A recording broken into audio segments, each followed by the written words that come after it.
Welcome to episode 6 of Storm the Norm, the fortnightly podcast where we pick up norms that come in the way of businesses succeeding in a disruptive world. I am Narayan. And I am Anisha Motwani. Anisha, what norm are we looking at storming this week? A few weeks back, we had stormed the norm that CEOs of family-owned businesses had it easier than professional CEOs. There's another norm to be explored in flipping the scenario around. Simply put, it's this. Professional CEOs can never make successful entrepreneurs. It sounds right intuitively. I mean, we have MBAs, Masters of Business Administration everywhere, and I've never yet heard of ME or Masters of Entrepreneurship running companies anywhere. Seems like you can either be a manager or an entrepreneur. Before we get down to exploring this at a business level, let's just try and break it down at a more fundamental human level. There are those of us who, even as kids, would see a puddle and jump into it, or see a red button and press it to see what would happen. And then there are those of us who wait to see what happens when that other kid presses the red button and then decide what's the prudent thing to do. That's one basic trait that delineates the two kinds of people, the risk appetite. You know, I have jumped in puddles and I have pressed red buttons, but I don't know if I'm an entrepreneur. But that's a really beautiful way to break it down. And it makes the norm seem even more irrefutable. Now let's bring it in the business context.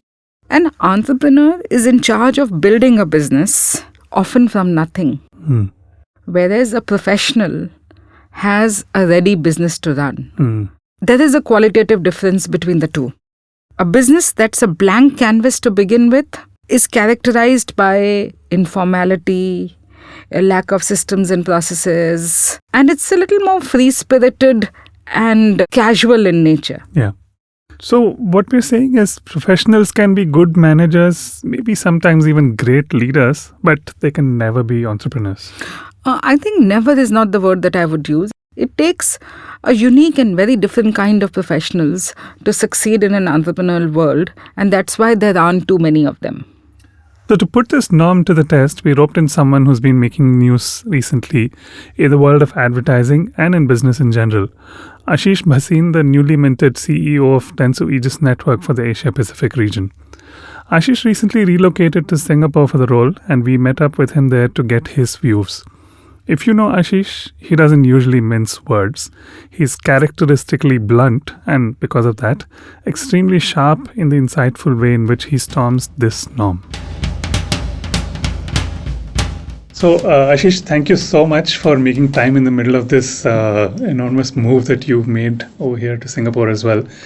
Thank you for making time for Storm the Norm in the middle of all this, and welcome. My pleasure. So in fact, I'll use that as the context to introduce the topic and ask you your point of view on this, right? So you've gone from leading India to leading South Asia to leading Greater South to now leading Asia Pacific, right? And I use the word lead very deliberately over here. And in all of this, you've also made these big moves in terms of bringing entrepreneurs from the outside into the network. With that as context, I want to ask this question, this norm that we want to challenge, right? And the norm is that professionals can never be entrepreneurs. What's your point of view on this norm? Look, I completely disagree with that, totally. I expected that. If a CEO or a professional is not an entrepreneur, frankly, he has no space in business today, right? Because business is hard today. Irrespective of whichever field you're in, whichever market you're in, it's much more competitive, margins are under pressure, etc. And the entrepreneurial spirit is the only thing that will get you growing in such an environment. Now, speaking for advertising industry, for example, I think entrepreneurialism is the least valued quality, while it actually should be most valued. But in advertising, you find very, very few people who are the best business guys, who are best business entrepreneurs. And that's the reason, while you may have some amount of good work happening, some amount of awards happening in the industry, but as an industry, we are going downhill. It's because we don't have enough businessmen, and business and entrepreneurialism is very closely linked.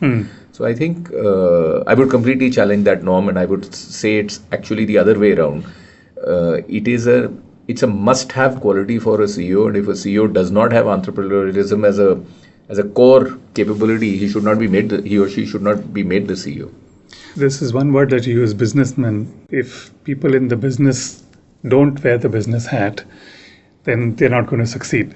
Is that a little misleading in the sense that when you say businessman, then everybody thinks of CFO or an accountant or business development person, but not necessarily an entrepreneur? Maybe it's just the words that we use. No, it's not, because I think, first of all, commercial savviness is absolutely essential, and the best of leaders will always be commercially savvy. I can give you an example of Alec Padamsee, who was probably one of the most creative people I've met, and I used to work with him he was my super boss, and I used to work very regularly with him.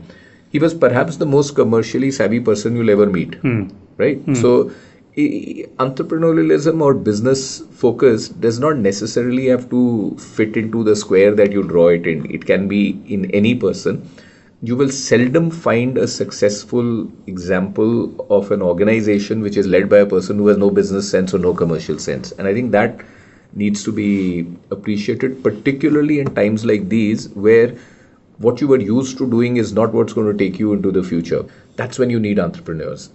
And bringing in entrepreneurs also helps bring in fresh blood. It challenges a norm, so to speak, and therefore gets the best out of an organization even innovatively. And the time when you really need entrepreneurs is when the times are tough, because one thing entrepreneurs do better is that they're far more adaptable than the classic professional, non-entrepreneurial managers who are used to a case study approach. They know if A happens, then B has to be done. If D happens, then F has to be done. But life is not like that anymore. Today, A happens and Z happens and G happens all together, and then the bottom suddenly falls out of you and you still have to make your business grow, right? So I think that's the change that's happening in the market. I like that distinction you made. It's not that professionals can't be entrepreneurs. In fact, what you're saying, professionals must be entrepreneurs. Absolutely. So what's probably the most important trait that you need to be an entrepreneur? Well, I think the most important trait is to have sensible risk-taking ability. Sometimes as professionals, we become completely risk-averse, right? And why I say sensible is that you're not playing in a casino. So therefore, you have to have that responsibility and accountability to your shareholders. But if you do not take risks, if you don't challenge the established norms, you'll never be successful in that sense. So I think the biggest, and many people actually get scared of taking risks because it's out of their comfort cocoon. It's out of what they've been used to doing for 100 years. So that inherent sensible risk-taking ability in a balanced manner, I think that's key. The second thing is adaptability. By definition, in our business, if you look at advertising, no 2 days are alike, no 2 hours are alike. Correct. Every day a new challenge comes onto you, right? If you're not entrepreneurial, you'll have a one-size-fits-all solution for every circumstance. Obviously, that's not right in today's day and age. Entrepreneurs, because they're more grounded, they're more adaptable, are more agile, they're able to handle these better. The third one, everybody thinks being entrepreneur is great stuff. You make a lot of money, you do very well. Nobody understands how hard and how lonely it is. And the third, therefore, leading to the third point is resilience. Today, business is not just about doing the thing right. It's about doing that thing right 24/7, 365 days all the time, and doing more and more of it and adapting it. And it needs resilience. It's hard work. You can be professional, but if you do not have that element of entrepreneurialism in it, you will never be able to spot the new opportunities and make your business agile and adaptable. And I think that's the distinction, and that's the reason why every professional needs to be an entrepreneur. I love the word sensible that you used when you talk about risk-taking, right? I think you associate entrepreneurs with a certain reckless risk-taking approach. But what you're saying is if you don't kind of temper that with sensibility, then what's the point of that risk appetite? Oh, that's right. I mean, history is full of examples of entrepreneurs who took great risks and are now buried under 6 feet of gravel, right? So the very definition of entrepreneur is that you are risking. Either you're risking your capital or your time or something you're risking. So there is always that inherent risk element. But where the sensibility comes in is exactly this, that you take a balanced approach, you take measured risks, you learn from there, and then you grow your business, right? So sensible in risk, I would think sensible has to in fact outweigh risk, particularly in today's environment. You can't be cavalier. And the worst types of leaders or professionals or entrepreneurs that I'm seeing today are those who've got money very easily. Some VC has $500 million, has given it to you, and you're spending it like it's monopoly money. And I think those are the kind of guys who will make most senseless entrepreneurs. I'm a big believer not just in bottom line, but in actual cash coming in. That's the only measure of success of a business. I'm not very enamored by businesses that are showing lots of very attractive metrics of success and valuations, but in the end are not solving a consumer problem and not making enough cash solving that consumer problem. There are more failed entrepreneurs, by the way, than there are failed professionals, because when you're a professional, you can hide under longevity, under tenure, get away, change your job, etc. When you're an entrepreneur, if you failed, you failed, and then it's very difficult to again get money. And there are several examples where people do succeed, but then it's very hard to get off the ground, again get some money, again get funding, again build something else. Few are able to do this. With the startup culture that we are seeing, it seems like there is an over-celebration of failure. It's like a badge of honor that you wear, that look at me, how big I have failed. Are we seeing like just teetering between two extremes? I think it is. I'm not a very big fan of failure. Right? Yes, as an entrepreneur, you will face failure. And in fact, as a professional also, you will face failure. And that's part of life and you have to learn from it. But it really isn't something that needs to be over-celebrated. You've got to learn from it. You've got to quickly move on. Because the ultimate aim is not to gather how many failures you've had. The ultimate aim is to see how you've used that learning to become a very successful entrepreneur, right? So what's amazing me a bit is that people have started celebrating the interim step, that I've had 16 failures, so therefore it's very hip to say that. I think what needs to be celebrated is I've learned in the journey, and I've built a damn good successful business, and I have a track record of building good successful businesses. The one thing that in my mind distinguishes an entrepreneur from a professional is actually passion. It's easy to have passion once, and the deal is that how do you on every morning at 9:30 bring in the same amount of passion as you did on day one? And frankly, if you're not able to do it, you should hang your boots and go home. So I think that's the big thing. Entrepreneurs have passion. We've got to learn how to harness that passion in the right way, and that distinguishes a normal staid copybook old world professional from an entrepreneurial professional. I like this phrase that you've coined, entrepreneurial professional. So on that note, thank you so much for making time once more. Thank you, Narayan. Thank you for coming all the way to Singapore. I can do this anytime you want. Thank you so much. What do you think, Anisha? There are some seeming paradoxes in what Ashish spoke about, but what stood out for me was how he unflinchingly called out both the positives and negatives. For example, there's a certain reckless pursuit of risk and an equally reckless celebration of failure in the current entrepreneurial landscape. I also like the term Ashish coined, entrepreneurial professional. It's a tongue twister. It speaks to what we need to absorb from both sides. And let me push this a little further. It's a bit of an exception which may go to prove the rule. But over the last 7, 8, 9 odd years, what Ashish has done with the Dentsu Aegis network, he's absorbed about 23 different companies into the group, all of them entrepreneurs at some time. And he's managed to streamline multiple cultures, multiple ways of working, multiple people into one way. And in one sense, that amalgamation is an entrepreneurial venture in itself. But what's more difficult, what's even more rare, is to go from being that successful corporate to actually become an entrepreneur in your own right. Falguni Nair is such a beautiful example of a very successful professional. 19 years of being an investment banker, MD of Kotak Mahindra Bank, and she started Nykaa, which is today the ubiquitous beauty business, e-commerce business in India. Samir Bhatia, ex-Citibank, who founded Equifax Credit Bureau in India, is another such great example. But let me say that there aren't too many that come to your mind very quickly. But sounds like what you're saying is to balance the pioneering spirit of the entrepreneur with the stabilizing methods of professionals. That you have a brilliant idea that has the potential to change the world is of little interest to anyone until you actually make it happen. And it is this period of time that defines the difference between an industry professional and entrepreneur. So, Anisha, what does it take to achieve all of this? Do you have the 5 fundas to give to our audience, and what stars to align for this? There is a lot that Ashish has said. We started talking about the risk appetite. We started talking about the passion. Those are some of the things that I'm not going to touch upon because those are like hygiene traits for you to become, a successful entrepreneur. So let me try and see if I can find some new ones.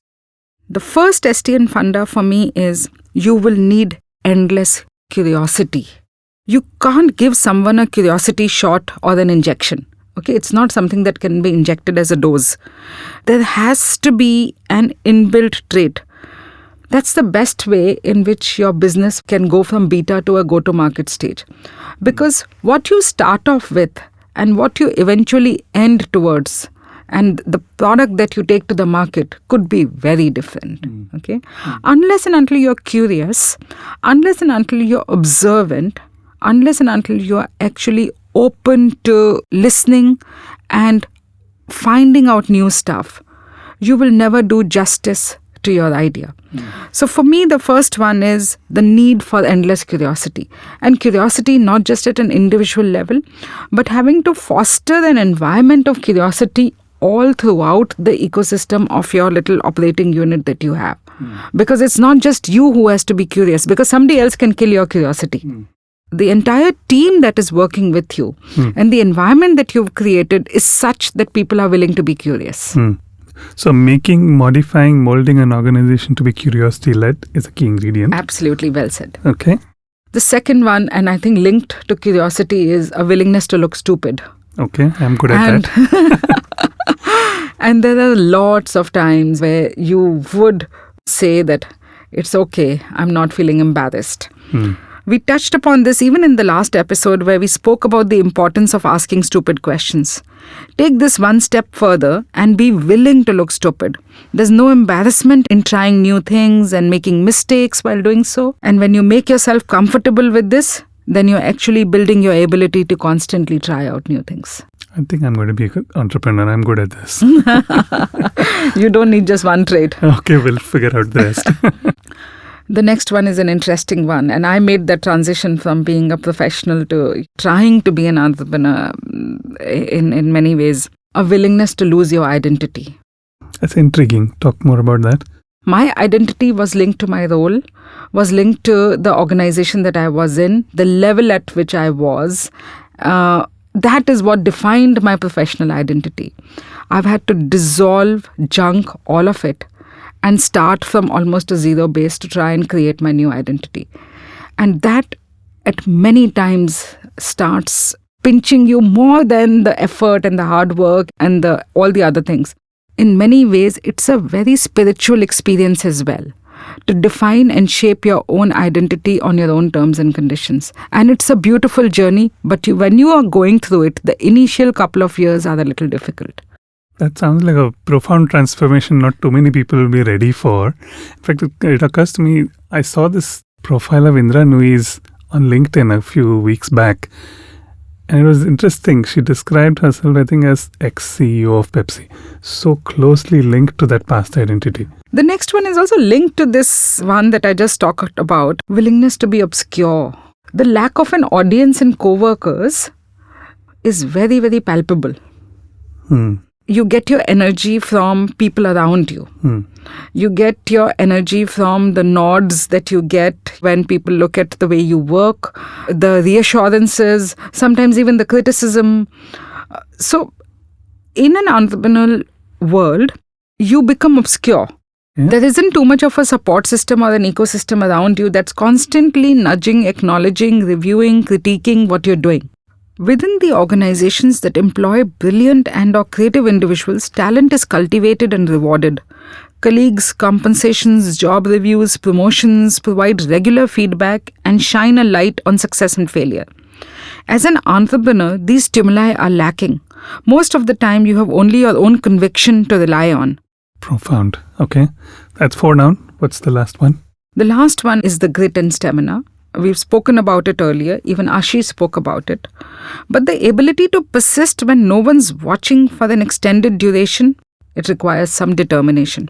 without anyone telling you what to do or compensating you for your progress, how long will your conviction hold? The number of variables that have the potential to eliminate your resolve make the commitment required as an entrepreneur pretty impressive. And this extends beyond your income and identity.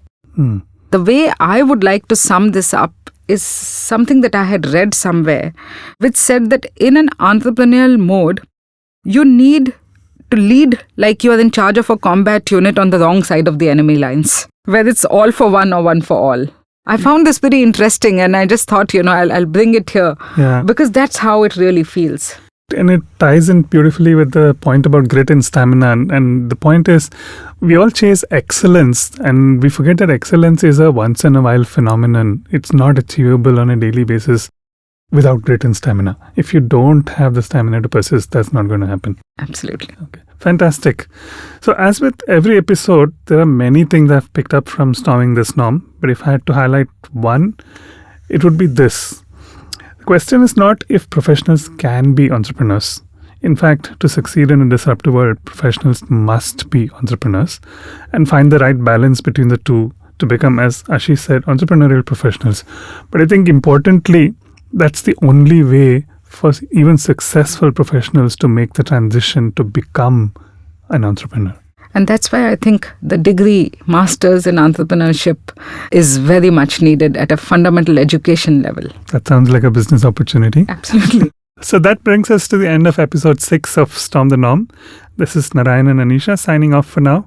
You can catch us on Apple Podcasts and SoundCloud by just searching for Storm the Norm. We'll be back with a new episode in 2 weeks. Thank you and talk to you soon.